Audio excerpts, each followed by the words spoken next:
there a motion to approve the agenda? I move we approve the agenda as submitted. Second. Roll call? Ms. John? Yes. Mr. Hernandez? Aye. Mr. Jaramillo? Yes. Ms. Quintero? Aye. Mr. Crouch? Aye.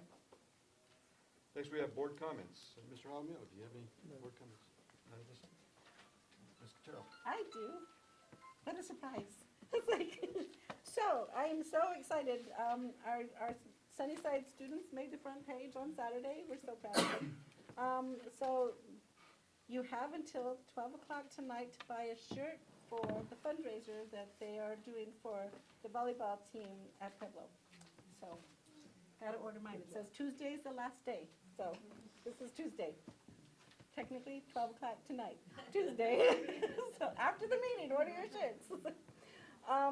And Upward Bound students will be cleaning up on Cesar Chavez holiday on Monday. They're gonna be out there cleaning up around Los Niños, the bridge, the buffalo grass, the litter. So if you're so enthused about cleaning and wanna join us on Monday morning, I will be out there with them, and so you are so welcome to join me. So they're gonna clean up around the Los Niños school and the bridge, so, thank you.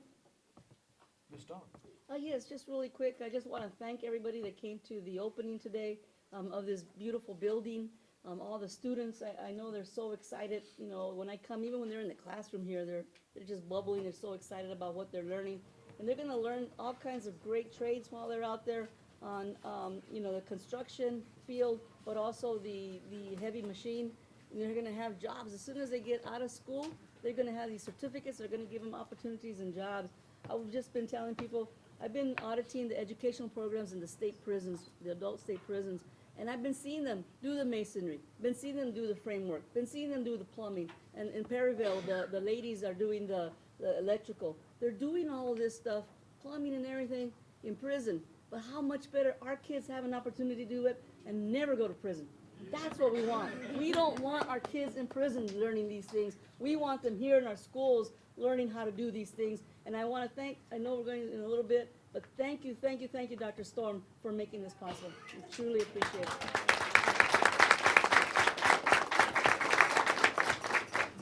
Thank you. Mr. Hernandez, do you have any board comments? Not at this time. Thank you, Mr. Crouch.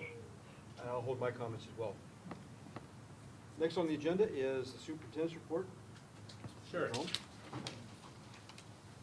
Well, having it here as for the celebration board meeting sounded like a good idea at first. I know we're a little packed, but well, it's we'll go briefly so we can make sure we get to our celebrations.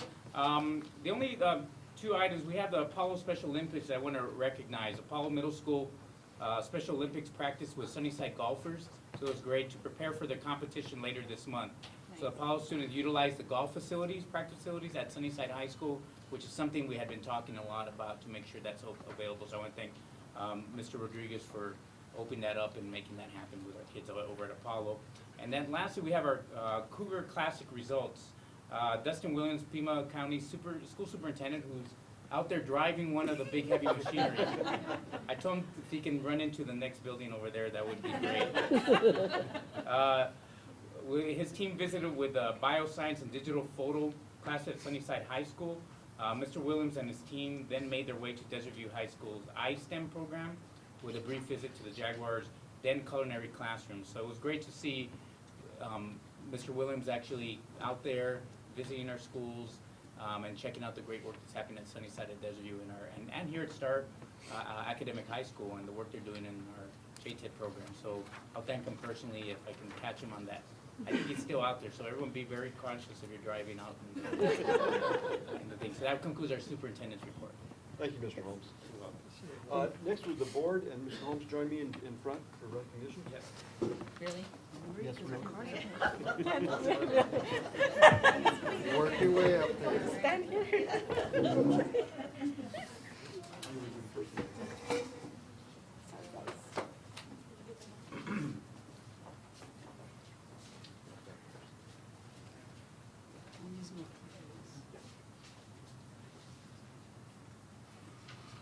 Dr. Storm, could you please join us?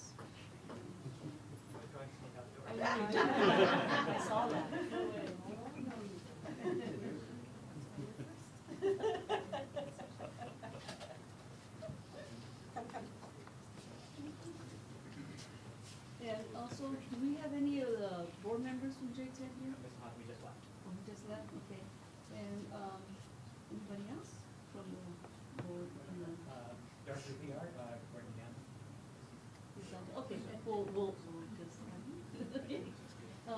The Sunnyside Unified School District Governing Board would like to recognize and honor the Pima County JTEC Governing Board for your commitments to Sunnyside students and teachers through the unique learning opportunities our JTEC program offers. Your partnership with the Sunnyside District is to be commended on many levels, including the creation of a central campus program in the Allen L. Storm Center for construction and heavy equipment operations adjacent to Star Academic High School. We express our appreciation and continued support for the work you do on behalf of the students throughout Southern Arizona. We look forward to continued collaborative efforts between our districts as together we educate and inspire tomorrow's leaders.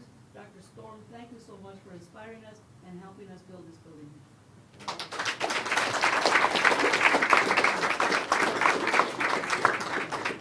We're gonna read a certificate. We have a certificate for Dr. Storm. Dr. Alan L. Storm, the Sunnyside Unified School District Governing Board recognizes and honors you for your commitment to the Sunnyside students and teachers through the unique learning opportunities our JTED programs offer. We look forward to continued collaboration efforts between our districts as together we educate and inspire tomorrow's leaders. Signed by Couch, President of the Sunnyside School Board, Mr. Stephen Holmes, Superintendent, on March 7th, 2017. And we also have some certificates for the board, if you would please present them to us. Thank you. Thank you so much. And would you like to say a few words? Just thank you for the willingness that you have had and that Steve has had to let us do this building here. And we will be looking at other options. In the future. Thank you. Appreciate it. Thank you.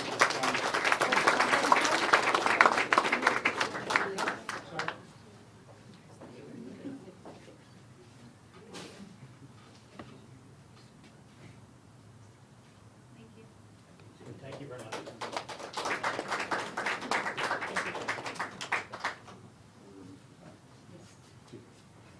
The board could change positions.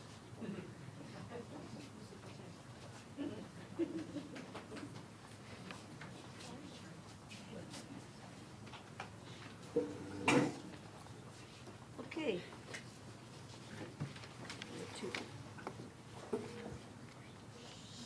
We would like to recognize the Sunnyside's 2017 second place state wrestling team, Jose Rubio, Hector Salazar, Ivan Tena, Raymond Vasquez, Joey Hernandez, Dominic Flores, Matt Reese, Vincent Loaiza, Aaron Rodriguez, Richard Martinez, Adrian Monreal, and coaches Anthony Leon, Richard Sanchez, Ulysses Lopez, Roy Lopez, Raul Moraga, Emmanuel Rubio, and we're gonna also honor some other wrestlers, but we started with this right now for the second place team. And let me just go ahead and read this recognition. The Sunnyside Unified School District Governing Board would like to recognize the 2017 Sunnyside Wrestling Team for taking second place in the state of Arizona AIA Wrestling Championships. While your second place win recognizes your skill and tenacity as athletes, we would like to take this opportunity to recognize you for your success as athletes and for being fine role models for all of our students in the Sunnyside Unified School District. Congratulations.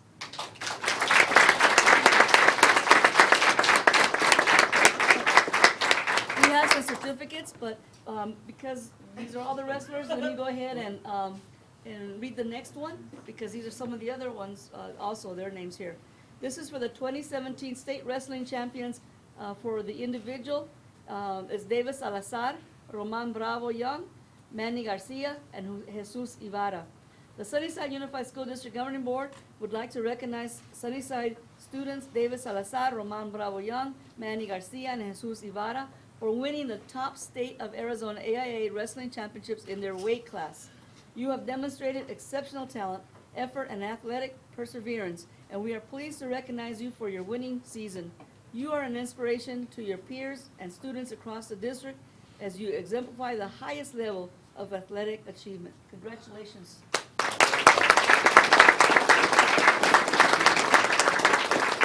And before we give those certificates out, we cannot leave out the coaches.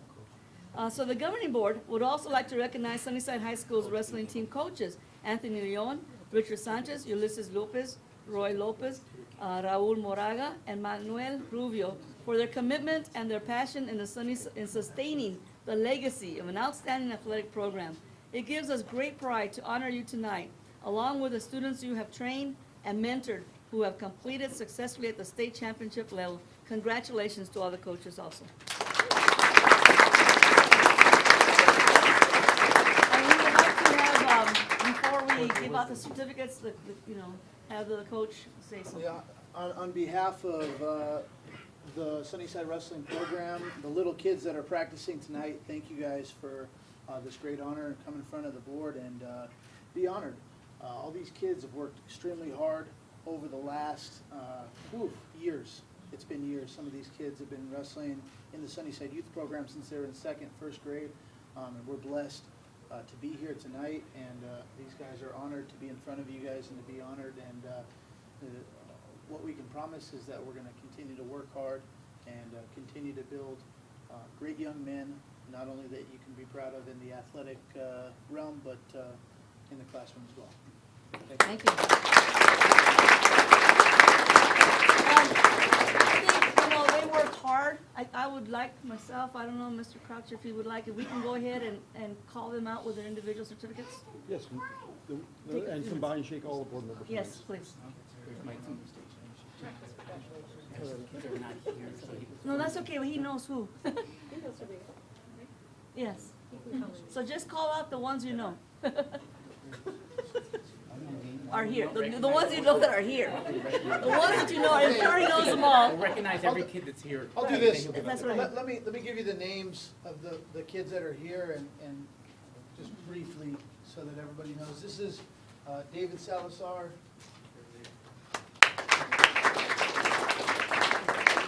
Joey Hernandez. Dominic Flores. Roman Bravo Young.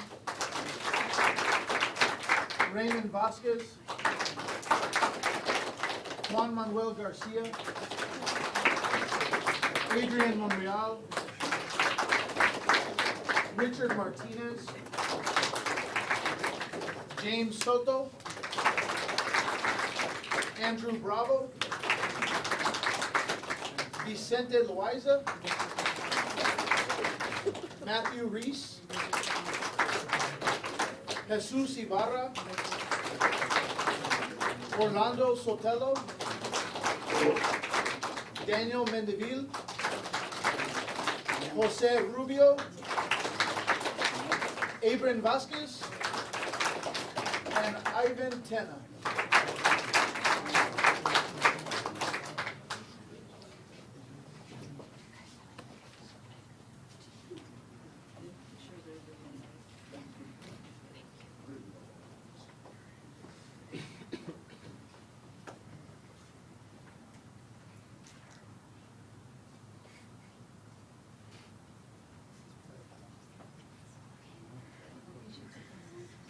So congratulations again, thank you so much. Thank you, guys.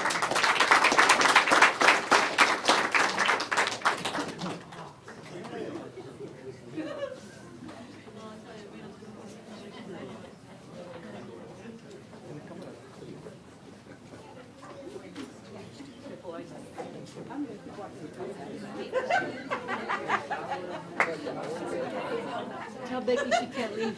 Can I leave them? Oh, she's fine. Becky, you have to come back.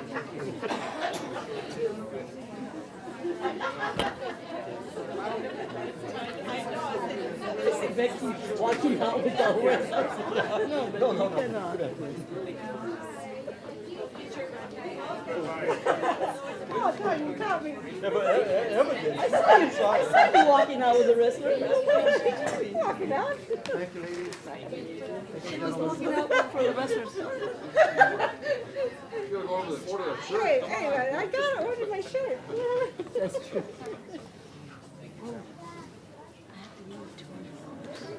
My fire is $20. Give that to him. I didn't bring a check today. So I'll be doing the next week. The spring break where we're doing these prison things. So come on. They said you couldn't ask me to do it. Now can I eat my cookie? Yes. Don't bite the head off. Please don't do it like Dr. Storm.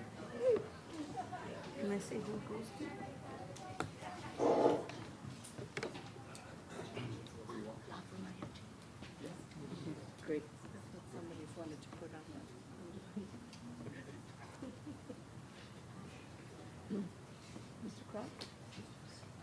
Never mind. I forgot about call the audience. I was gonna say I was gonna do the second, so go ahead. Okay, next item on the agenda is call of the audience. Robert Cole? Did I pronounce that correctly? Yeah, I just want to make sure. you're fine, thank you. Most of you probably know my wife, Jessica Call, she's a teacher in science, or my boss, Paul Cunningham, who's also a teacher. I have a lot of connections, but I'm here to speak about the JTED program and PCC. A couple weeks ago, I was with Buck, and we were at the PCC sign day for the Sunnyside district, and Desert Group well represented. And I learned that the district is the only school in the nation, to be partnered with Mopar. I think that's correct. I think that's really a tremendous job you guys are doing here. I think the district should be very proud of all these programs and all the support we're doing for these students. They're really changing lives by supporting these skilled trade programs. So, you know, my dad's a carpenter, so I know a lot of these skilled trades. So all these kids like me who aren't really meant to college right away, it took me a while to go to college and do things right. You gain a skilled trade, you're set for life. You have the skill, you can get a job anywhere in the world. If you want to be a carpenter, you want to run a lower like Dustin Williams. But again, thank you for the board's leadership and your leadership too, Superintendent. Without you guys leading the way, these programs probably wouldn't be possible. And I know Sunnyside is a leader in the county when it comes to these type of programs. So thank you again. Have a good night. I'm going to meet my wife for dinner. So she can lesson plan and then school tomorrow. So thank you. Good night. Thank you. Mr. Crouch. I'd like to move the agenda as submitted. Second. The consent agenda? Yes. Roll call? Ms. Dawn? Yes. Mr. Hernandez? Aye. Mr. Jaramillo? Yes. Ms. Quintero? Aye. Mr. Crouch? Aye.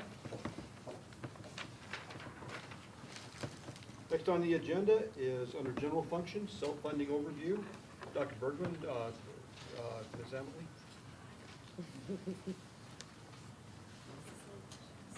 This is a little different. Good evening, President Crouch, members of the board, Superintendent Holmes, and members of the audience. This evening, I have the privilege to introduce to you Mr. Oscar Diaz and Ms. Christina Cott, who are members of the CBIS team who has worked with Ms. Emsley on the District Insurance Committee and myself, investigating and educating and learning all about self-funding. So what we asked them to do tonight is come to you and give you a presentation so that they can introduce to you the process of what self-funding is all about and what it is that we're looking at for the coming year. So, Mr. Diaz and Ms. Cott, come on out. And Mr. Baca is going to be your driver. And he will click for you. Mr. Crouch, members of the board, we appreciate the opportunity to get up here. That was great about the wrestlers. I'm a Sunnyside graduate of 1980. I'm a Blue Devil. All right. So whenever I go somewhere and people inevitably say, "Where did you go to high school?" You know what they ask? They say, "Oh, I went to Sunnyside. Great wrestling Yeah. program." Well, I wasn't a wrestler. But I still have pride. I was a football player and I was in track, but I wasn't a wrestler. But I still have Sunnyside pride, and it's great to see that the legacy continues to live on. I would like to flatter myself and say I probably went to high school with some of their dads, but I probably went to high school with their grandparents at this age. But great program. It's great to see what you're doing with JTED. Very big proponent of JTED. I'm sorry to hear that over the last 35 years, these type of programs left school districts, but it's great to see that they're coming back because there's an excellent opportunity for you folks as a district and all the other districts to offer these kids the opportunity to learn a trade. So congratulations. It's looked like a great program. If I get out here early enough, maybe I'll go jump on one of those vehicles out there. Anyway, the reason I'm here is as the employee benefits consultants for the district, we were tasked to take a look at self-funding the medical plan for the district. And for a couple of different reasons. As you know, the cost of healthcare continues to escalate, and the healthcare benefits and all the other benefits that are offered to your employees are part of the entire compensation program. And it's important for you to remain competitive in that situation. So for us to be able to consider self-funding and look at the advantages of self-funding and how that could benefit the district and benefit your employees is important for you to understand what the components of that are. I have here what we have the Sunnyside Unified School District's multi-year medical insurance goal. And the goal is to manage and mitigate ongoing medical and pharmacy cost increases and to improve the well-being of Sunnyside Unified School District's employees and their families. So we take that very seriously. So as we went through the process, when we go from a fully insured environment, which you have now, to a self-insured environment, we have to take a look at the different components that are involved in the cost of medical insurance. So what you'll see on the left-hand side, that's fully insured, and that's what the district is right now. So the district uses Blue Cross Blue Shield of Arizona as your health insurance carrier, and you're fully insured.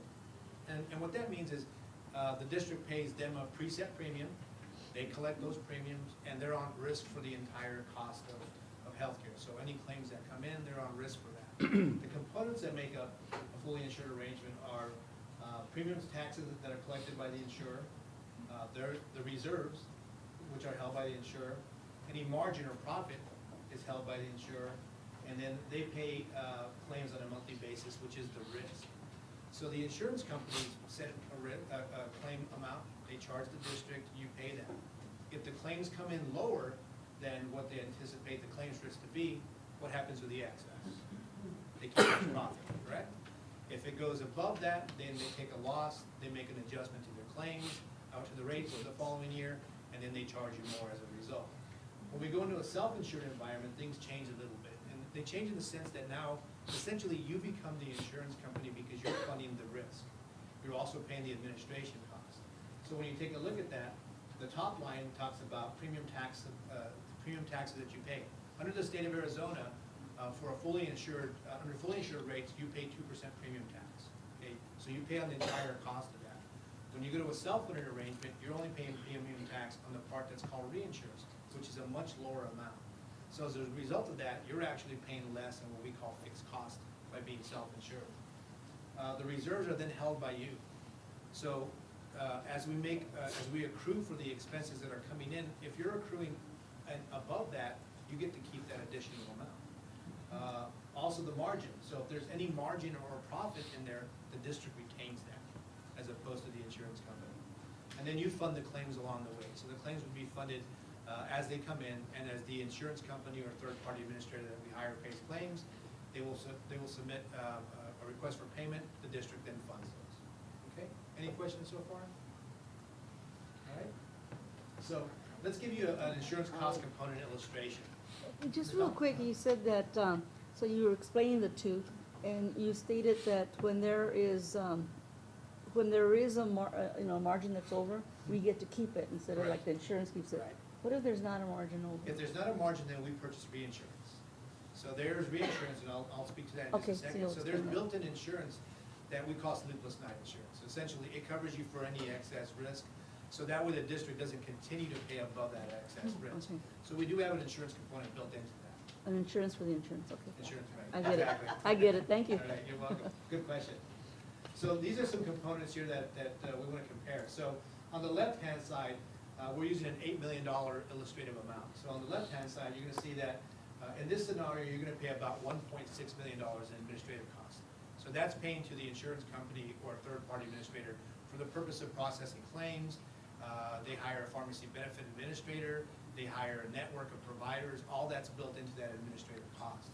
And then the bottom part is the claims estimate. So we estimate here that about $6.4 million will be in claims. Okay?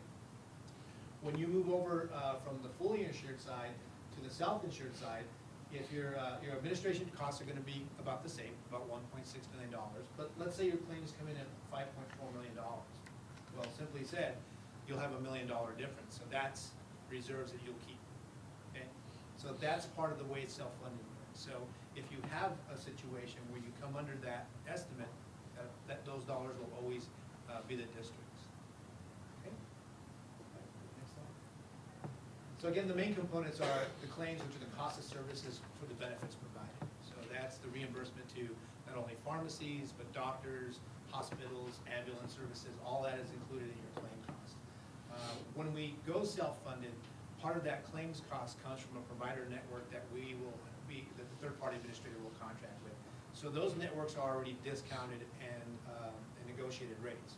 So for instance, if the cost that they charge is $1,000 for a procedure, there'll be a discounted amount. Typically, that'll be around 60% off that amount. That's about the range. So we're already gonna get a discount. You have that already embedded in your Blue Cross Blue Shield. Okay? The plan administrator will pay them for the administration and the network cost. And then we'll buy stop-loss insurance. So to your question is Dom. So SUSD will have reinsurance to protect against large claims both on an individual basis and an aggregate basis. So we'll set an amount based on your claim profile, based on an actuarial assessment to say, this is what we think the amount should be per individual, this is what the amount we think should be the maximum liability. Okay? Right? So again, each component has its own rates or fees. So these along with the actual claims estimate what we call the premium equivalent rate. So we always need to come up with a premium equivalent rate to compare that rate against what you would see if you were fully insured as you are now. So we always tie back to that same number. And then that's how we go about setting our risk profile. So we'll work with yourselves, our actuaries will work with you to set a budget amount whereby the district will set a budget as to how much they expect that expenditure to be.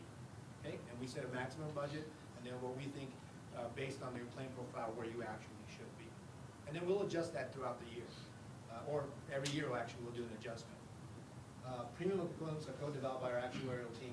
And what they do is they establish the reserves and they set budgets. So that's important for Mr. Encinas to know, what could my potential cost be? And it's very important for Mr. Holmes to know, so that we can make sure there's enough money being set aside from a budget standpoint to be able to pay for that risk. So from an employee perspective, a whole lot doesn't change. Now, what would change, for instance, is if we moved away from Blue Cross Blue Shield. So if we moved away from Blue Cross Blue Shield, there might be some changes. The doctors might be a little bit different. The list of prescription drugs might be a little bit different. But if we stay with Blue Cross Blue Shield, then the employee really doesn't notice any difference. They're gonna get an ID card, they're gonna present it to a provider files a claim, they go on their way, they get an explanation of benefits and a bill from the provider, they pay deductibles, co-payments, whatever the case might be. So all of this really happens behind the scenes. So for your employees, won't really notice much of a difference, okay?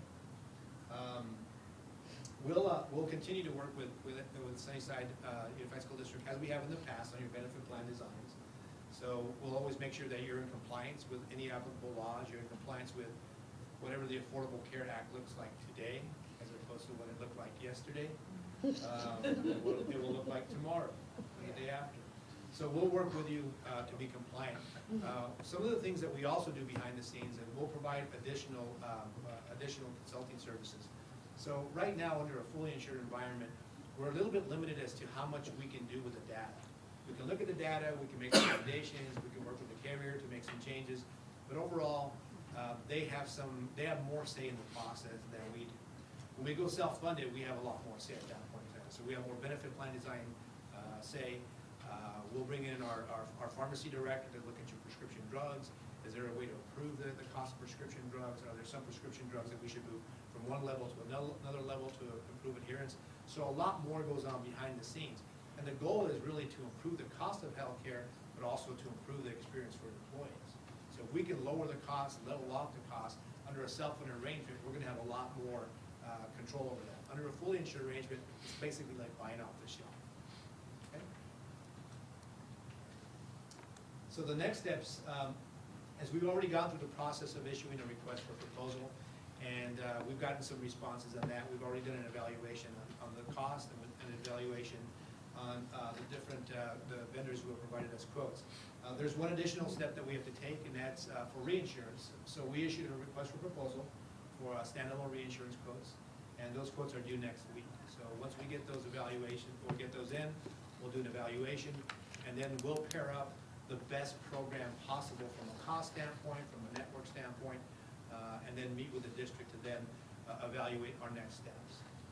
Once we do that, again, we've got investment finals in already from Blue Cross Blue Shield, UMR. Those are two third-party administrators that we got quotes from. Then we'll review that combination, as I mentioned earlier. And then if going to a self-funded arrangement is approved by the district, then we'll be working with the district to set up a trust. As a public school district, when you go self-funded, the requirements under Section C ARS 15382 require you to set up a trust. So we'll work with the district on doing that.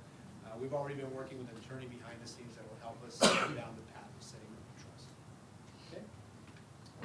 All right. Any questions? Sir? What other school districts are utilizing this program? There's a variety of school districts that utilize. A lot of the school districts are in larger trusts. They're coupled with other school districts. We took a look at that, When we're looking at taking you self-funded on your own, you have more control over what's going on. So let me give you an example. One of the large school district trusts that we work with, as well as other school district members, they have very limited number of plans. You're in with everybody else, and you, as they go, you go. So you're helping the other school district. When you have a good year, they're helping you when you have a bad year, but you never truly stand on your own.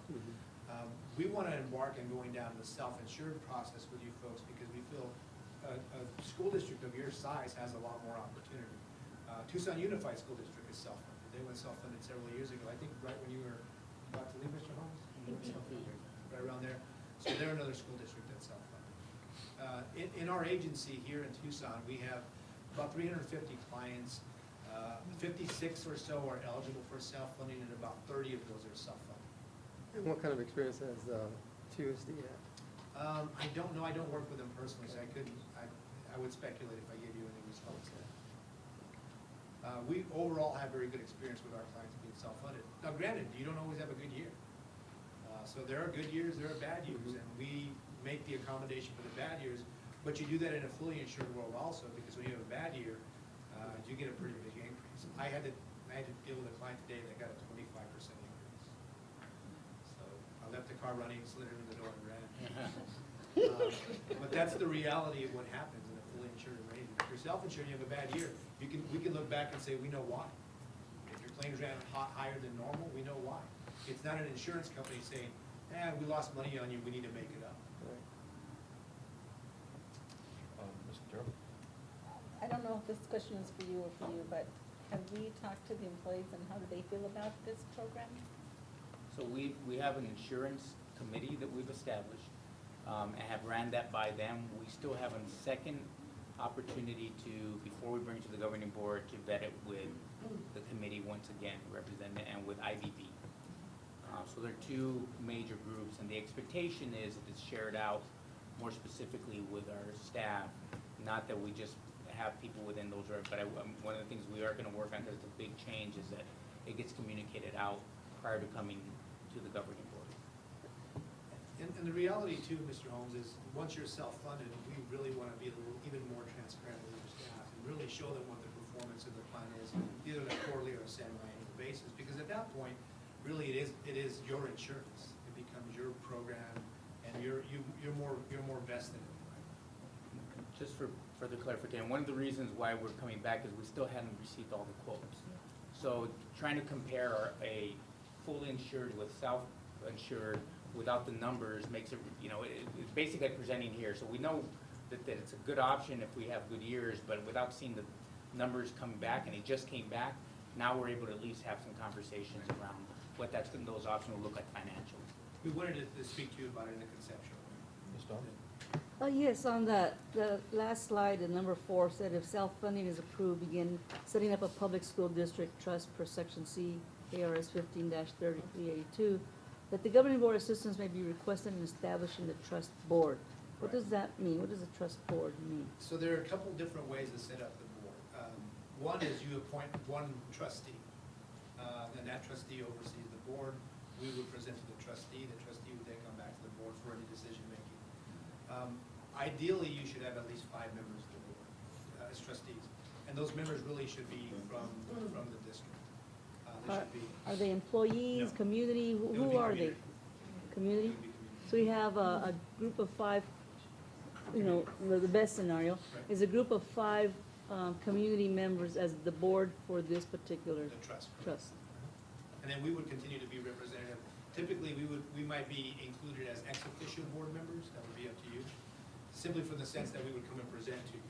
We would have no voting power, or as your consultants, we would continue to provide guidance, provide data, and other resources. Does the board answer to the, I'm sorry, does the board answer to this governing board?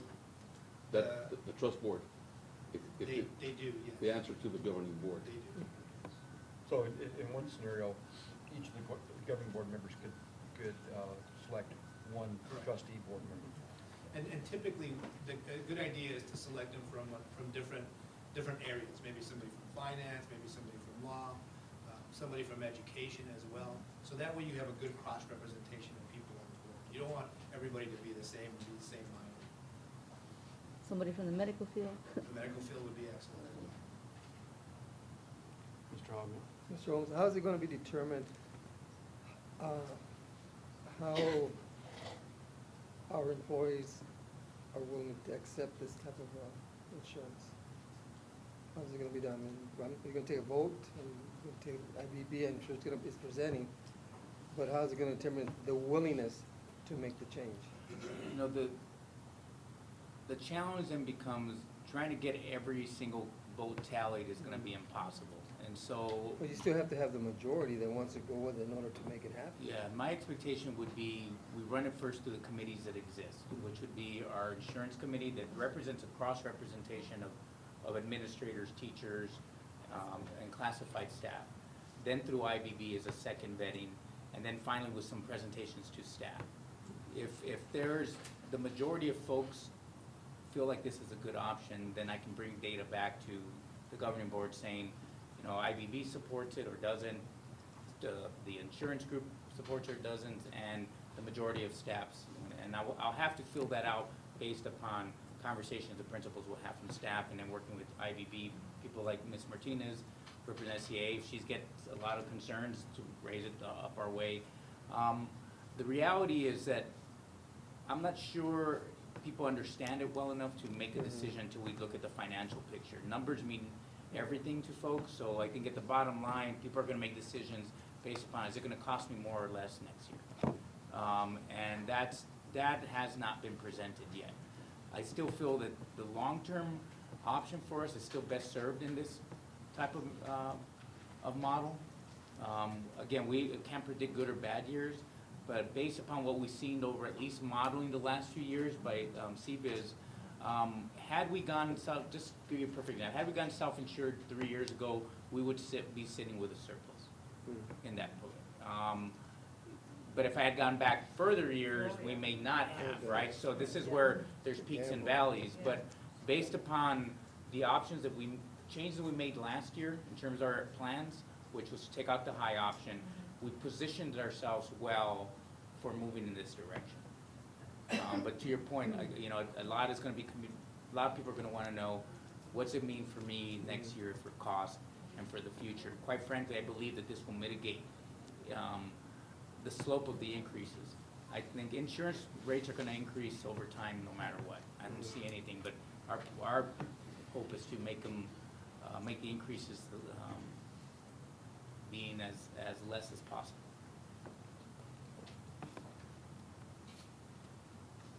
And then, when it's presented to our employees, who will be the present? I sure wouldn't wanna see a principal come and present, yeah, that's what I was gonna say. Yeah, that's why we have our consultants. Okay. Our consultants have worked very closely with myself and Ms. Emsley over the last 2 years, just trying to educate our employees. And I put into place mandatory meetings because I wanted our employees to understand what they were checking and determining the best fit for what insurance needs they do. And as Mr. Holmes shared, we dropped that high end and we now have 3 different ones. But a lot of organizations are looking at, you know, offering 1 to 2 packages and looking at that for cost savings as well. I think we have a great insurance committee that we have pulled together. There's only about 23 individuals who are very committed to making this process and moving forward and making some good choices for our employees. They're all very cognizant of the fact that we know insurance costs are not gonna go down, so we're looking at ways of how we can assist our employees and help them educate themselves as well on what's gonna be their best fit. Okay. When you say you're having mandatory meetings, now, are the times applicable? Oh, they're all over so the they're- place. yeah, so Yeah, they- we offered many days, many times, and, yeah, no, but, 2 years ago, when you implemented the health savings account, the deductible plan, is when we really wanted to make sure people understood what that plan was. So we had the mandatory meetings and very, very good attendance at all locations. We've had a lot of good dialogue, a lot of feedback. I think people have really appreciated the education that they're getting at those information sessions. It's not just a walkthrough, we actually Right. have a presentation and it triggers questions that people may In not. layman's terms? yes, exactly. So Mr. Holmes? it's been a lot of good feedback from that. And just to be clear, in this out the gates as a transition, if we decide to go in that route, we are still looking at keeping same company as an option and not changing the plans. And so here's where we're gonna have to make a decision as a governing board and superintendent administrator as our recommendation, because from the employee standpoint, if the plans stay the same and the rates decrease, that really is where the information, the long-term impact is really gonna best be served, quite frankly, by not having as many claims. And so, quite frankly, employees control our rates for the year.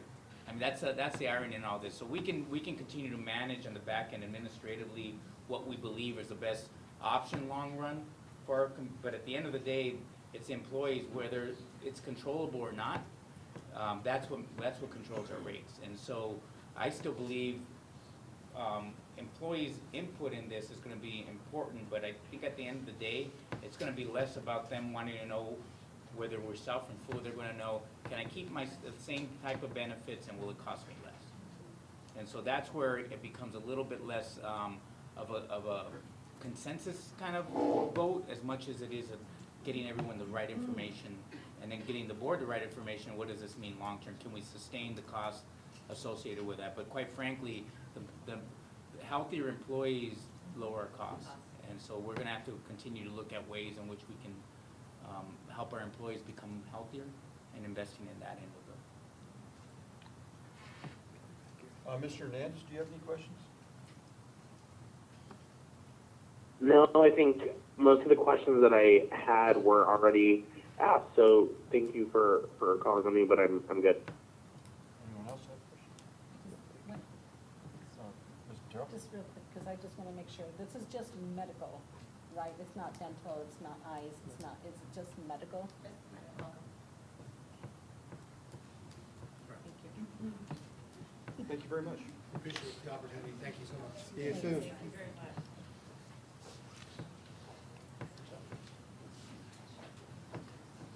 Next item on the agenda is promotion and retention policy update. Annabeth?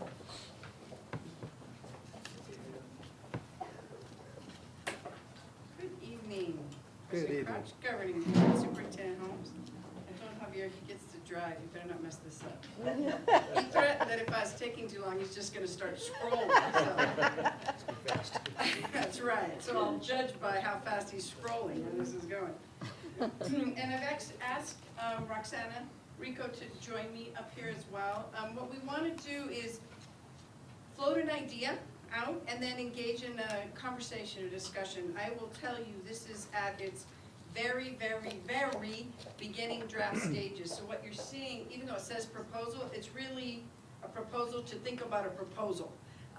So we really want to open it up for conversation. We want to present a couple ideas and thoughts as we're moving down this path, and then really engage at a deeper level with the conversation.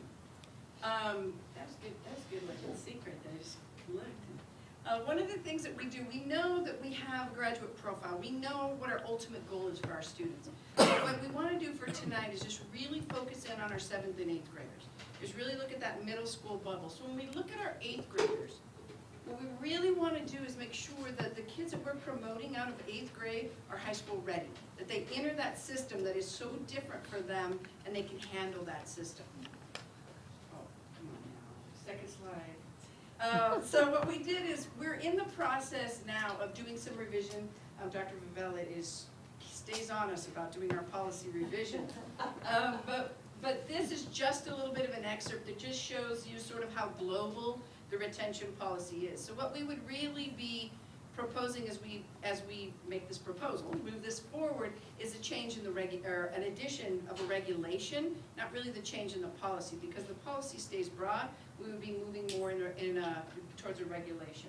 So when we look at policy IKE, we already have some revisions to submit to you for a first read, second read that are coming. But we wanted to begin this conversation because we didn't really want to do it separate. If we're going to go down this path, we'll wrap that all together. So what we're really looking at is 7th and 8th graders that are failing multiple core classes. We're defining the core classes as math, English language arts, social studies, and science. And really looking to say, how do we develop an alternative pathway to promotion? Because one of the internal struggles are that we have a lot. We know move on when reading exists for third graders, potentially. There are a handful of students in our district who come to us having been retained at another grade in another district or another school. Oftentimes you will see retentions proposed in early grades. We've curbed a little of that because of move on when reading, and we don't want that double retention piece. We know that the literature talks a lot about retention not being the answer. But the opposite of retention is not social promotion is the answer either. So that's not the two options that we're looking at. So we really want to say, okay, so what does that mean? So what we really want to do is walk through sort of a thinking of we've done some research with districts around the country, schools around the country, that have played with this idea of alternate pathways. So when you see a middle school kid starting to get in trouble academically, what happens? How do you get them out of that? So that's what we want to talk through tonight. We had the opportunity, NJ and Roxana set up an opportunity for our high school principals and our middle school principals to come together, to really think out loud. Because what we also know is sometimes we think we're doing one thing, they think they're doing one thing, and nor the two shall meet. So we had a great afternoon conversation with our middle school and our high school principals, just as a first step. This is just the beginning of what that is. And our middle school principals really kind of thinking and brainstorming, what do they think they're preparing their middle school kids for? And that's what you see up there. Of course, the academic competency, that's the given that's there. But also some socio-emotional, really working that behavior, that who am I, where's my confidence, who am I as an adolescent in that space? And in their mind system knowledge, what does that look like? How do I handle grades? Do I look at those pieces? Our high school principals came from it saying what they would like to see. So when we're sending a student into freshman academy, what would they like to see? And these were the ideas that surfaced from the high school. Full implementation of AVID strategies. It was a great tie-in because last time we were here, we presented about AVID strategies. So it's good to see that alignment that's there. They talked a lot about student agency with the higher standard of academic and behavioral expectation. If you go back to the strategic plan and you think about our graduate profile, in that graduate profile, we named those academic behaviors transitional knowledge, and that was that quadrant that talked a lot about time management, organizational skills, a lot of that piece. As we know, part of that's developmental with adolescents, but it also is really developing and building that skill set. So our high school folks talked a lot about that as well. And this was a big one. This concept of credit-ready understanding. We've played with this concept back and forth. Do you create credit-bearing systems in middle school? There are places that do. It comes with a lot of challenges. Credit recovery. What happens if they do? What happens if they move from a non-credit system into a middle school? They're only there 2 years. So we played with this concept, and what the high school principals really felt is if they understood the system, it wouldn't necessarily that they would have had to personally experience it, but that they understood that when I don't do the work, I don't get the credit. You know, so that seemed to be probably the loudest strand that flowed through that. So what you see is some data right here. This is our current look with second semester Fs. So when you see the first two bars, first semester S, sorry, second quarter, at the end of second quarter, first semester. You're like, wow, you already projected that, didn't you? You see in that first column, the blue is the 7th and the red is the 8th, since it's far away from you and you don't have your little cheater screen right here. You see that's the numbers of 2 Fs. You don't see the numbers on here, but it's 43 7th graders and 73 8th graders that have 2 Fs. In the second one, that's 3 Fs. That's 45 7th graders and 74 8th graders. And in the the third one over, which is 4 Fs, you see 9 7th graders and you see 65 8th graders. So that's a quick look at the current status of Fs that we have. One of the things that Roxanne and I had the great privilege of doing is we met at all of our middle schools with focus groups of students who fell into these multiple Fs categories. And just to talk to them which was interesting when we called them out. We'd always say, do you know what we're here for? Got different responses. Information we didn't need, but one of those, we quit asking that question. But really that, you know, to really say to the kids, what's happening here? You know, go to the source. What is happening with our students? And really interesting, they were very honest, they were very direct, they were very talkative once we got them going. That first one is probably the most frustrating for parents, for teachers. They will either not complete it, or worse, they don't turn it in. You know, it's there, it's done, they didn't submit it, it's just like, hi. And then of course when you say why, they're like, I don't know. So that goes back to those transitional knowledge behaviors. The second one was really a profound feeling from a lot of students. Is what happens to them is when they start falling behind, for some students is that they got more than one F, they became almost paralyzed. It was like they had, and then when they got multiple, then it was just like, I'm done, I'm coming to school every day, but I don't know how to get out. I don't know how to start digging, I don't know where to start digging. In spite of the fact that they would also report to us that many of their teachers offered tutoring before school, after school, during lunch, 21st century. They would report that many of their teachers offered that. Many of them did not take advantage of it. Again, when we pushed on why, some of it was just being so overwhelmed, like what's the point? You know, so but that was a really interesting conversation with them, how quickly they felt overwhelmed, you know, in that situation. We learned very quickly that relationships matter. We know this, but to hear it come out of kids who are struggling with mouth, it's their motivation for many of those kids. It is whether or not they believe their teacher respects them, not even likes them, mostly respects them, treats them fairly, or what they, of course, as a 13-year-old perceives as fairly. That's, you know, a whole other thing. But that concept of relationships, to those kids who took advantage of tutoring, it almost always came down to the relationship piece.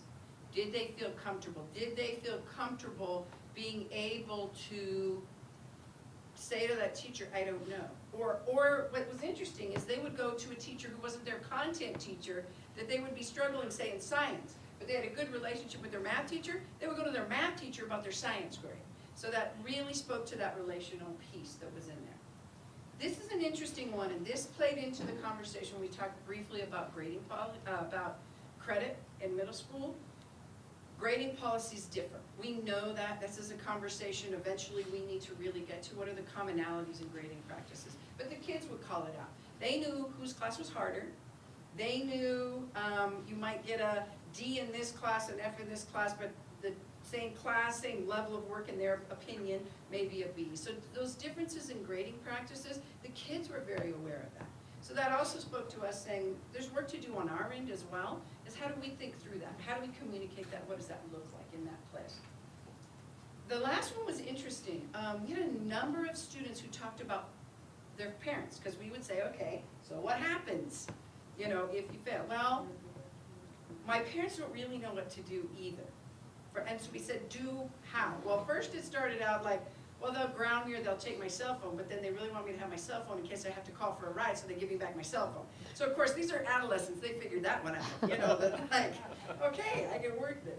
But they also talked about that feeling that they had where they didn't know how to dig out, their parents or their family or their sibling or whoever was with them, a lot of our students talked about that same thing. They didn't know how to help them dig out. They would just say, do your homework or study, you know, so the advice was so general that the students weren't really able to act on it. So nothing really surprising. It's always very real when you have the kids in that really raw place telling you that. But we saw a large number of those students, and we're anxious to go back now to see what they've done, is if that conversation matters as well. So what does that mean? So this is this by very beginning, this is a very beginning draft piece, but really trying to think through how do you create an alternative pathway. So you have a main path, right? So you have a main path, and we would have to put some definition to it. This is just an example, but up here it would be you could not have more than 3 Fs in core classes. The second you hit a 4th F in a core class, it automatically moved you to an alternative pathway. Or, the or here, not necessarily the and here, is proficiency on an AZ merit, on the AZ merit test. Because that point being, and it was actually kids who brought this up, if I fail, but I pass, in their minds, AZ merit, then don't I know it? You know, so it's an interesting question, you know, that's posed. So that's what we have listed currently as an idea around a main path. All right, so I hit my 4th F, I'm automatically on an alternative path. This would be a semester, so we have time to recover a kid in that amount of time. So in an alternative path, and this could be 2 or 3, in this particular example, we just put 3 or 4, that a kid would have to be able to meet 3 or 4 of a mixture of the following requirements. Passing grade in at least 4 classes. We didn't necessarily call out core classes in this piece to their other place, but being able to say I'm passing in 4 of my 6 classes. Showing growth on AZ merit, we'd have to define, of course, growth, you know, but something that's showing us that learning motion, that trajectory is headed in the right direction. Interim 3 would be our benchmark, that we see proficiency or higher on a 3rd benchmark. So if they're the kid who's just not turning things in, we're not having them potentially repeat an entire year of school because they're not getting their documents out, or they're not emptying their backpack. And then we added an attendance piece here because we have the attendance initiative in play at high school. So we added a piece in here in the middle school saying, and we picked 10 days, but no more than 10 days. So some ideas around potentially creating an alternative path for students, engaging the counselors, Andrew and I were talking about this as well, so that our counselors, they're engaged already, but having them, you know, put this into play. So we're sort of beginning to mimic some of the high school systems. There's some closeness already, but really creating some alignment that's there. Considerations, of course, IEPs. We would have the guidance of the IEP. For our ELL students, depending on what that is, creating maybe a promotion committee where we're just really talking about what the anomalies are, you know, the special cases. And maybe potentially even looking at a conditional promotion. Those kiddos that you know are right there and you think this is, because we had a lot of older kids tell us, I outgrew that. You know, part of that was just me being squirrely, and I actually outgrew it. So how do we accommodate for that? So potentially creating conditional promotion where it is, you're meeting these requirements, we're gonna move you forward, but we're watching you. First quarter, we're watching closely. To have that conversation where we could say, no, come back, you know, so that there can be motion on either side. I remember one year, what we did was, yes, you can go on, but you're going to take a summer class, Yes. and you're going to pass that summer class. Yes. So we played with some of those pieces. Funding being what it is, we wanted to be careful that we didn't create Yeah.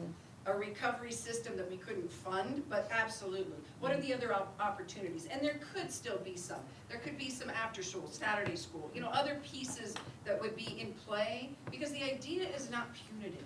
The idea is we gotta get 7th and 8th grade kids to understand the consequence of, especially things like not turning it in. When you have kids that have gaps, then there's another system, our MTSS system goes into play to say what do we put in play to close academic gaps and some of that. But for kids to realize in middle school, how do we help you help yourself, really to move that piece forward. So again, the goal, really creating kids who are high school ready. And so that's just, that's our beginning launching piece to the conversation. So love to hear ideas, comments, suggestions. I have a whole blank piece of paper, I'm ready. I have, Okay. back to the chart, where is it, reality, current middle school reality, The F chart. the F chart, yes. Now, does this pertain to all our elementary schools? Is the number of kids that have the 4 Fs? In our middle schools. These are 7th and 8th graders only. In the middle schools, total middle school. Total 7th and 8th graders. In any grade, in any configuration. So Sierra 7th and 8th graders are here, Loffers are in here, Together. Apollo's, all 7th and 8th graders. Okay, how accurate is this? Pretty inaccurate. This was generated straight out of our data warehouse with our school data source, so it's our actual numbers. And we have it, not on this presentation, but we have it by school, by site. In the warehouse, we can drill down by content, by teacher, we have the ability to, because there's some data mining that exists there as well. Now, did they share any of their home life experiences of what they have as well? Some of them did speak about when they have to go out of town for family crises, they don't have an option of not being there. You know, they can't drive, transportation, tardies, a lot of the time they said it was their parents. But when it came right down to it, it was really interesting. Most of them, I mean, they had things, but they were like, yeah, but we know we gotta do this. You know what I mean? That was I think the really, even some of our hard case kids, they were like, yeah, I need to get my grades up. You know, so there was I've heard it all. a recognition of it, but Well, and the interesting thing is there also were 115 kids on the F list in November when we went and met with the students. So when you look, because we met with the kids that had 3 or more Fs, and we said, what do you have to do? So we kind of talked them through, what class can you work on? What assignment do you need to turn on? Can you do this? You have 3 more weeks before the end of the semester. So the numbers are substantially lower than what they were when we met with the kids in November. So we know that that relationship, that just that discussion, somebody talking to them, made a difference because they did turn in and do what they said they were Now, going to do. how receptive were the teachers as far as accepting the late assignments? 'Cause I know a lot of teachers are pretty well fixed and say, you know what, you didn't, I'm sorry, this is reality, you didn't turn it in. And my feeling at times, you know, we really don't know the whole picture. And the kids, none of the kids said it wasn't an option to turn it in. Yeah. They all said, our teachers have asked us, you know, to come in at lunch, they're there in the morning, they just. I know the opportunities are there. They just didn't get it done. So none of them said, no, I can't turn it in, or I can't get it done because of the teacher. But I do think you're right. I think if we were to go down a pathway, we need to, it goes to the grading practices piece. I think we would need to have some clarity, teachers coming together to say, okay, what's our practice gonna be? You know, what does that look like? So that it's equitable and also so that the kids know. And also, what's our end goal here? Remembering that, yes, in high school, even in high school, the freshman academy differs, you know, from the upper school, you know, on some of those things. So taking that work and then bringing it down in the middle and say, what's most important is I break this habit that you get this work in. Well, so what I'd like to see is, if you could show something for the students to get promoted to the freshman academy, their first 9 weeks. Yes. Because I think that piece is crucial. And a lot of students, they go to the high school and they're clueless, like you said. And by the time they do, they just ride the bus for in the first quarter, and then 9 weeks grade come up, and then they're behind the 8 ball, and they try to play that catch-up game. Not all of them are going to be able to hop on the bus and get out of town. And I think that's where we have the biggest problem. As far as, you know, I know the coaches know that, right? That for the first 4 weeks, we're doing well, and then the grades are coming out, and then the roster of that team drops in half because they're not eligible. Mr. Holmes? Yes, just to comment on the whole idea of why we're bringing this forth. I think part of the challenge is, and this came out in the conversations with students, our middle school teachers do a great job of cutting kids slack with turning in stuff. But we don't have a district expectation when it comes to these what-if scenarios. In other words, some of the kids that we had conversation with, they said, if I knew that if I had 4 Fs and I would be in jeopardy of being retained, I would turn in my work. As simple as having that expectation in our practice and policy would, I think, be very helpful in ensuring that kids do the work. As we met with the student advisory group, I mean, it was pretty clear those groups, that student advisory group that represents middle and high school, they all feel there's gotta be an expectation, but there's gotta be reciprocity in the expectation. In other words, they wanna ensure that all kids in their individual circumstances are given every opportunity to succeed. But at the end of the day, there's gotta be some expectations for success, because then if a kid is passed along without any expectations, that's what the high schools are getting frustrated with. They're saying, you know what, there have been these false you know, threats about, you know, we're gonna hold you in, and so the kids get there and thinking, oh, I got through it this way in middle school, I'm gonna get through it in high school, and all of a sudden it's a credit bearing system, and they're like, oh, an F really means an F, that means I gotta take the class over again. And so this is a work in progress, but this is something I do wanna get done as a policy so we can begin implementation this next school year. And that's what I think, and that's what I think the kids they don't have a concept whatsoever at all of how crucial it is to get that passing grade in high school. I mean, and it's sad to see what has worked in the past that I utilized during ECAP, have a grade check every Friday. Bring each student, put them in front of the screen, this is where you're at in all your other classes. And what's frustrating, you'd be surprised how many Fs are on there. And in the first 4 or 5, up to 9 weeks. And then there's, like you said, they finally wake up and say, hey, there's only more 9 weeks left in the semester. Some of them hop on the bus and some of them say, hey, I'm already failing, what the heck? And that's what's, you know, and now they're playing catch up their junior and senior year. So, thank you.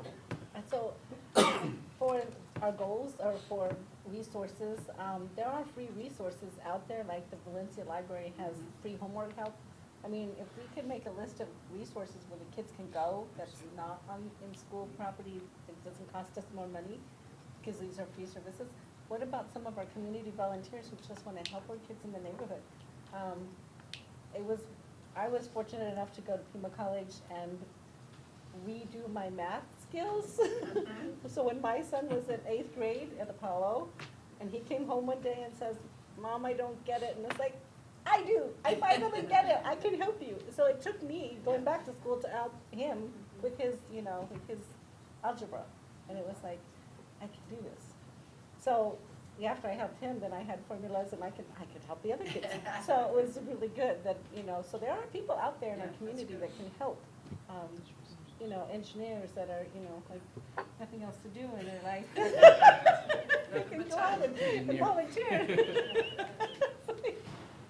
But I mean, those are some things that we can do. It's a good idea. And it's just a lot.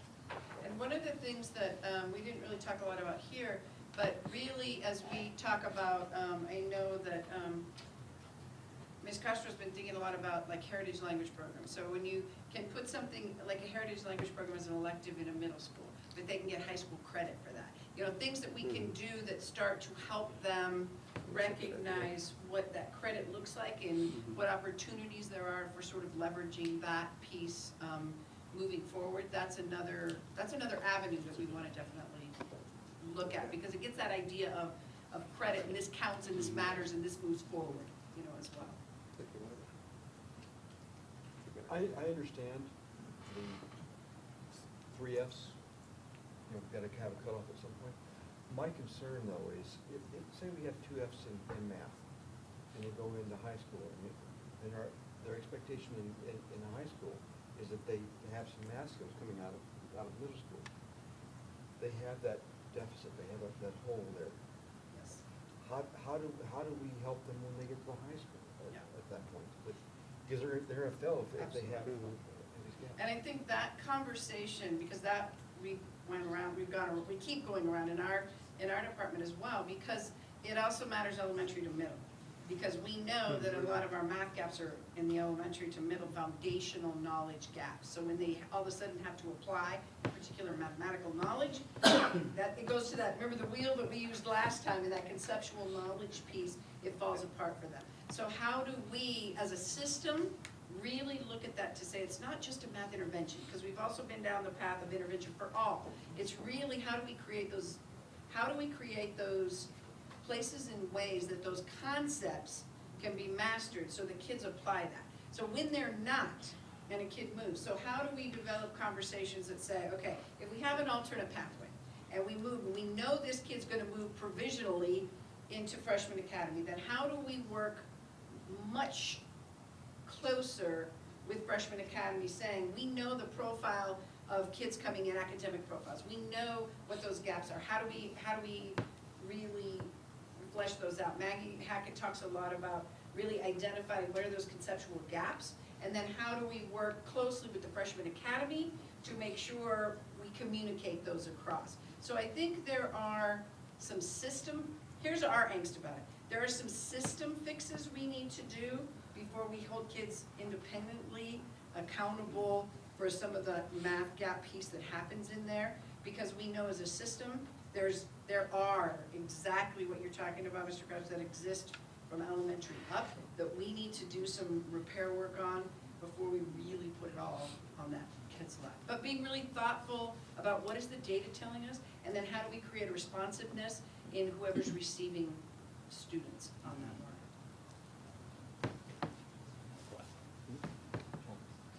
No, it's hard to- I'm sorry. You're not on the Becky's like, yeah.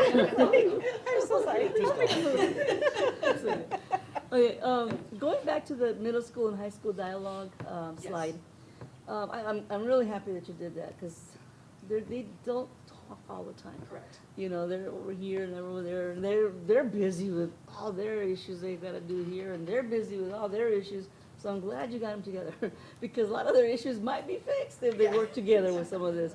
I had a parent a week ago or two tell me that, their child was at the 4-H over at the Gallego, and they were really happy, but that the first semester was a struggle because the child was not ready to go from one class to another. Wasn't used to going from, this class to that class, and the child struggled.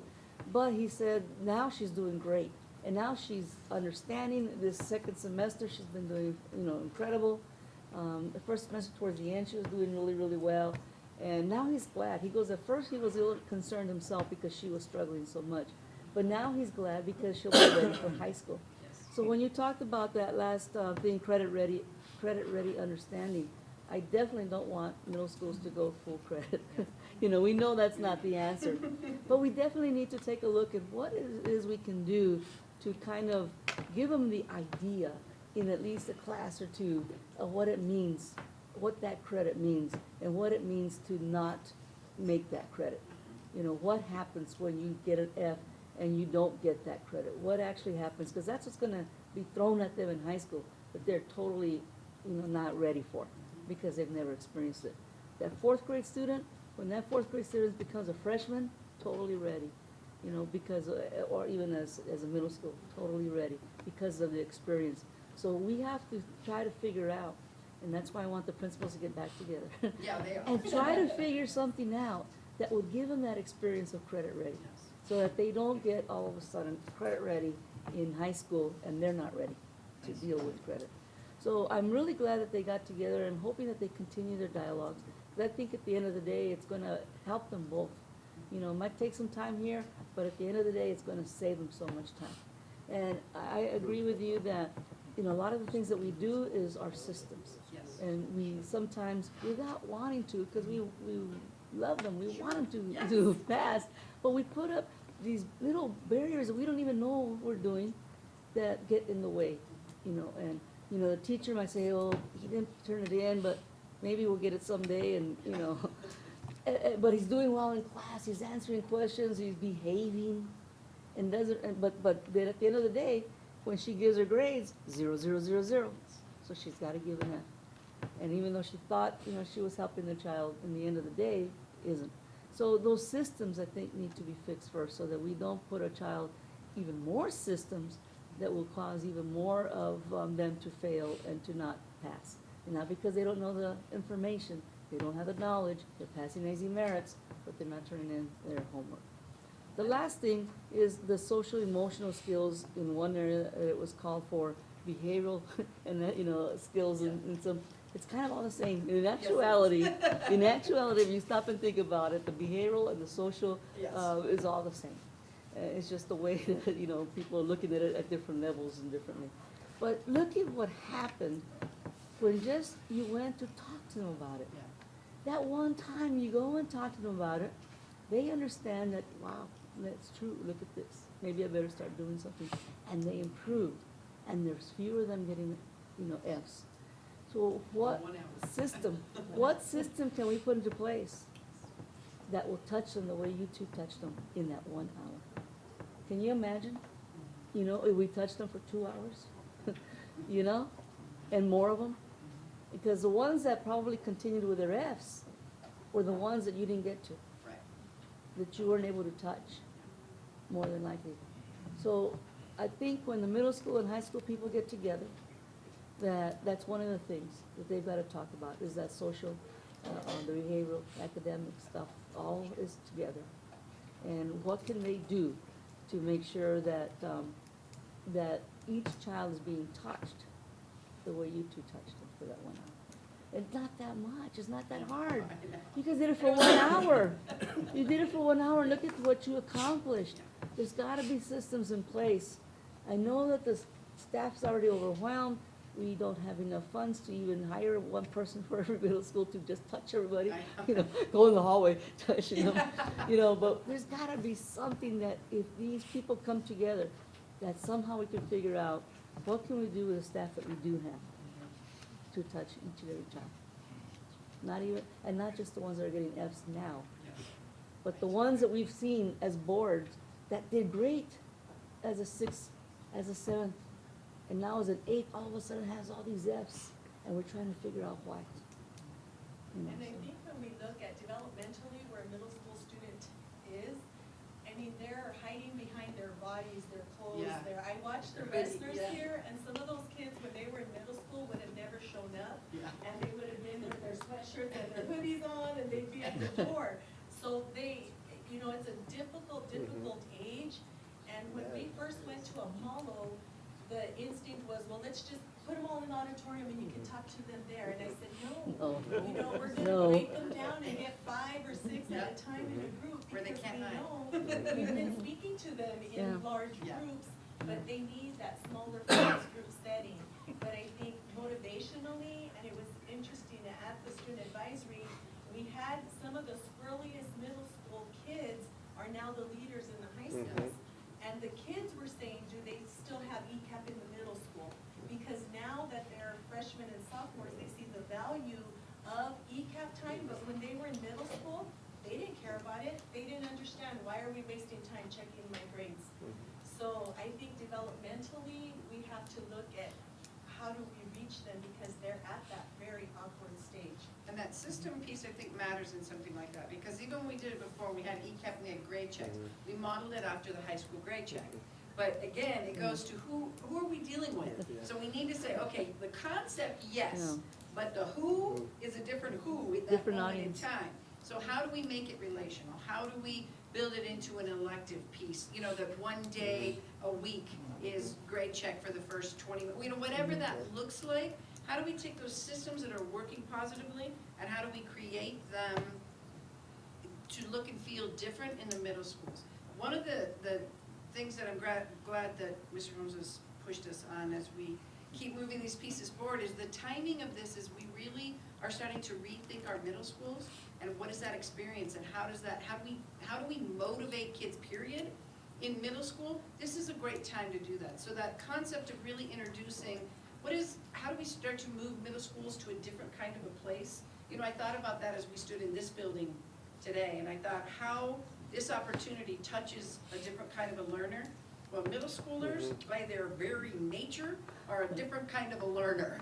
So how do we create space and place for them that motivates them like the kids that stood before us tonight are motivated? And then how do we build in the accountability so they develop that agency? It's not us banging on them, because otherwise they're gonna get to freshman academy and then they're like, oh, well, nobody told me, you know?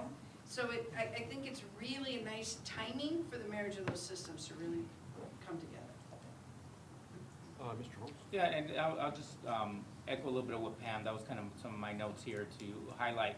What we've done to middle schools because of our financial constraints over the past, 8 years, is that we've abandoned the middle school experience model that we know from research works with kids, the exploratory model. We have no electives offerings. We used to have rotations where kids could dabble in this elective, like a quarterly rotation. I mean, we have all these wonderful programs in JTED, and our kids can't even have a glimpse of that opportunity to have this work in our middle schools because financially we can't offer them. So I mean, our long-term, I just wanna make sure the vision is real clear. Our long-term pathway is not just creating more policy to be punitive with kids. Our long-term practice, quite frankly, is to create a better middle school experience, which has to include some of these exploratory options that we know are good for kids that we've lost. Having been spent most of my career in a middle school, those are things that I look fondly on, the experience of having a 7-period day where teachers could do planning with teams, with kids, and bring kids in, do tutoring during that time, do a kid who can take 2 electives in their schedule where one of them is exploratory. I just think there's a long game here that I think is really important to keep our eye on, is that we need to bring more elective offerings back to our middle schools and couple them really nicely to the programs we have at our 2 high schools. And as we look at finances, that's gotta be a big priority for us moving forward, not just looking at the policy piece. And then lastly, just a little bit about algebra, because I think this is one piece that's important for general public to know, is that we pushed a lot of marginally proficient kids in math into algebra. And I think that was what was vogue. Get everyone into algebra, it's a cool thing to do because everyone's doing that.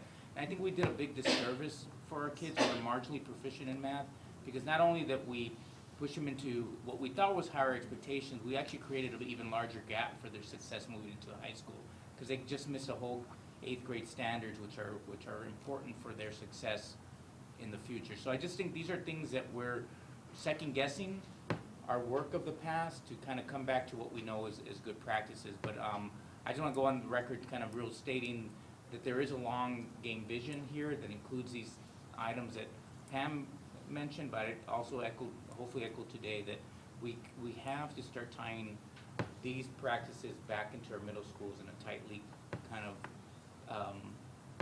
I don't know, a timeline, or more importantly, a feeder pattern that works.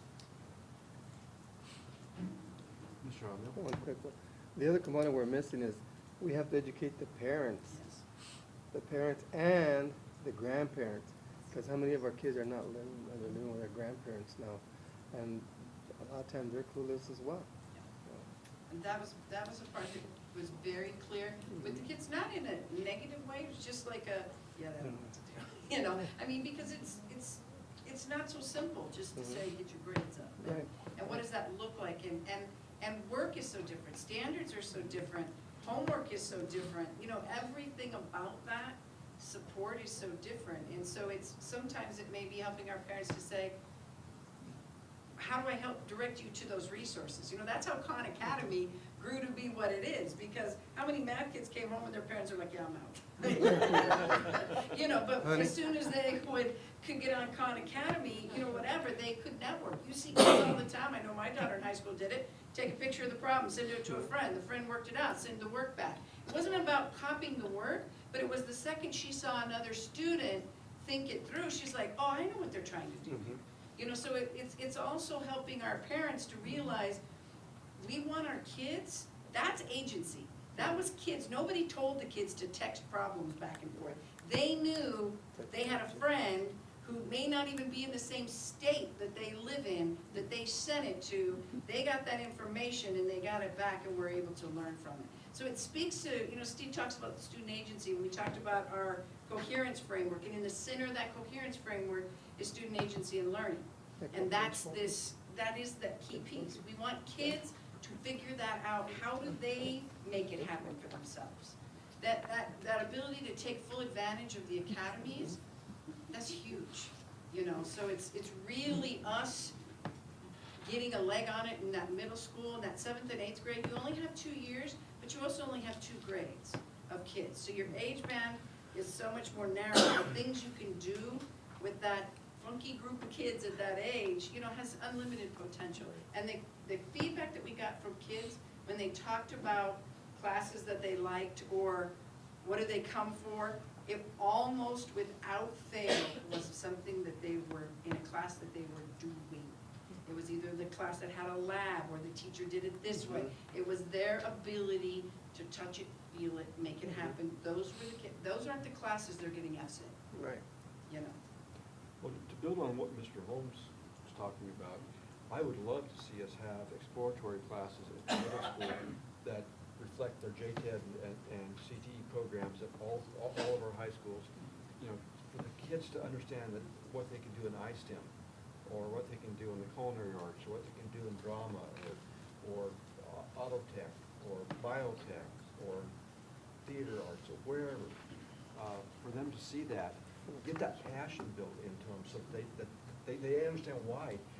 I need to do the English skills so that I can get onto those classes, or I need to understand science so I can do the ISTEM program, whatever it is, whatever drives it. But You know that. I'd love to see us go forward. We just, I had a meeting with Apollo on Friday, and that's really sort of been our stepping off point of really sort of rethinking what does that feel like? Because they're a nice size and we can move right now because they're small enough. And really looking at what's at Sunnyside, because that's where the kids feed.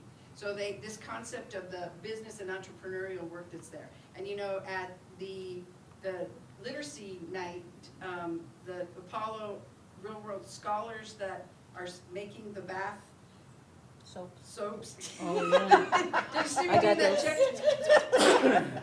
Yes, yeah, bath soap, so we just go with that. You know, in creating this, they are, I mean, they're just wild about it. When you go in those classrooms, and it's different periods of a different role, one's a marketing, one's this, but it is wild about it. And so our concept around leadership right now with Mr. Masadi and them is to say, okay, we know what Sunnyside has. How do we create a little mini experience of what that looks like? So they have a culinary arts kitchen. How do we use that better? It's Yeah. not about cooking the food, but it's about garden to table. It's about food trucks. It's talk about the business thing. We go with the entrepreneurial. How do you bring in that community share partnership that says, hey, let's think about culinary arts, but let's think about it from the business perspective. There's catering, there's, you know, so there's 1,000 different ways. We just have to give ourselves permission to say, we need to rethink this. This needs to think and feel differently. But we had a great meeting on Friday for that exact piece to say, how do these things begin to align with Sunnyside? We have kids who are gonna be working with the Edible Baja magazine, and their editors and their photographers are coming to work with our kids at Apollo. So it's really starting to say, how do we make those direct connections so when they get to the academies, they know what they want or they know what they don't want, you know, I mean, equally. So it's really, the timing of it is really about motivating our 7th and 8th graders. And then take it down to elementary school. Yes, absolutely. She's trying it backwards now. Yeah, the back. I think he's like, am I going forward or back here? What? Just say something. Just also talking how we were talking a little while ago about bringing other people in to help us with some of these Yes. things. And you're talking about the Apollo and their kitchen, which is incredible. Yes. I mean, it's state of the art. Yes. But the U of A Agricultural College Mhm. has come in more than once to help with the you know, teaching the kids nutrition, but also things that they can make that doesn't require them to hurt themselves, Yeah. you know, but are nutritional and are fun. Yes. So maybe we can bring them in a couple times a Yeah. week. They love that stuff. It helps them somehow or other if they are able to say that they're coming to our schools at Apollo. So maybe we can do that where in the past we've only done it in the evenings. Yeah. And so after a while, it fizzles out.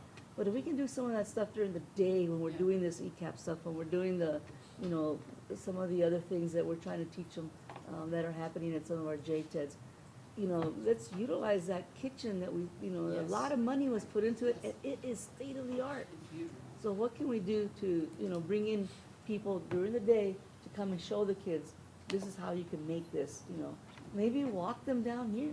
Mhm. A Yes. field trip. I was already picking Kathy Craig's You know, a brain about field that. trip. How do we get our Yeah, middle school let's have them kids and do, our high look school at, we're right, if they can kids? walk to the rodeo, Yes. Yeah.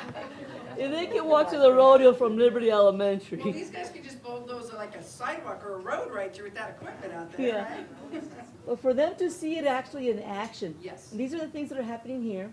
There's other things that are happening at Sunnyside where you can go, the bio side. One of the, who was it, Dustin Williams. Uh-huh.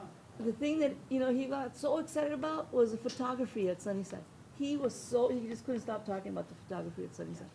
You know, not the bioscience, which I think is really cool, but, you know, it was, Yes. so if we can get those kids to somehow see what's happening, you know, in some of those really cool stuff.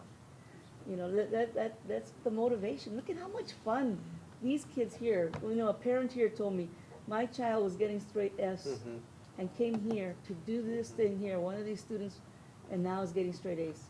Straight As, from a straight F to a straight A. And that's why he's here all the time now, volunteering and helping out, because he's a carpenter. You know, so we've got to do what we're doing for these kids here, we've got to do it at the middle school level. Mr. Hernandez, do you have anything to add or questions to ask? I think the one question that I have is, as we're looking at the strategic plan and how we're integrating things into the profile of a successful student and really studying how, and Mr. Holmes brought this up, how the changing model has really had an impact, do we anticipate that this is going to be enough? Or do Dr. Fenton and Ms. Rico think that we'll have to make other changes later on and provide additional support and interventions? I think, I don't think it'll ever be enough, but I do think one of the things that we're hoping this helps us do is to begin to really separate out what's motivation and what are true learning gaps. Because right now, they get so moshed and clouded together, but often to the point that you just made, Ms. Dong, of a student going from straight Fs to straight As, that probably looked like learning gaps, and in reality had nothing to do with it. So what we're hoping is, we'll continue with the MTSS. We'll continue using, you know, doing academic intervention with students the whole time. But what we're hoping is this helps us really have a better look at what those learning gaps are, so that we come up with some better solutions to say, how do we help close those gaps? But it's really hard now, in particular with that age of kids, to know what is attitude and what's aptitude, you know, or what is, you know, is it a can't do or a won't do, you know? And so really having some, hoping that we can really leverage some of this to help us identify that more clearly. But it's not, it'll run parallel to the MTSS work with academic and behavior interventions as well. So we're hoping that it strengthens that and provides a little bit of clarity. Am I answering the question? You are, thank you, and I agree with you on, we'll never do enough, because unfortunately in this state, as we know, we're never gonna get enough funding to actually do what we think we need to be doing. But there's always that one more thing that we know we could be doing if we just had, you know, that additional staff or that additional resource. Yes, I agree. Any more questions from the board? Thank you very much, Dr. Fenton. Ms. Rico. Ms. Welch? Ms. Dawn? I would like to move that we, the board recess into executive session for a discussion of personnel pursuant to ARS 38-431.03A1. Second. Roll call? Ms. Dawn? Yes. Mr. Hernandez? Aye. Mr. Martinez? Yes. Ms. Quintero? Aye. Mr. Couch? Aye. We're moving into executive session. We will take a 2-minute break first.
Next item on the agenda is request for future agenda items. Ms. Quintero, you have a request? I do have a request. So, when I was looking at, some of the schools, we do have a lot of buffalo grass in our surrounding schools like, Desert View, Los Amigos. Star. Star. So, I'm hoping that we can put on our future agenda item a presentation by Tucson Clean and Beautiful about buffalo grass and its dangers and its, need to get rid of it. And then, maybe later, well, I don't know, can I bring that up now? That we have a workshop for our grounds people. I don't know if that's, Is that, well, I don't know if we can really put that on a future agenda item for the board. Mr. Holmes? That's correct. A point taken for us to kind of follow up as a result of our, a presentation, but it's certainly not a request at this, in here. right, okay. So a request for an information item from Tucson Clean and Beautiful? Mhm. Yeah. That's it? Yeah, that's it for now. Okay. That's it for now. No, I don't have any agenda items. Mr. Amia? Okay, Ms. Donna? Um, I move that we, close, adjourn? Adjourn. Second. Roll call? Ms. Dawn? Yes. Mr. Hernandez? Mr. Jaramillo? Yes. Ms. Quintero? Aye. Mr. Crouch? Aye, meeting's closed. Thank you all for being here. I'm gonna go home and have my cookies.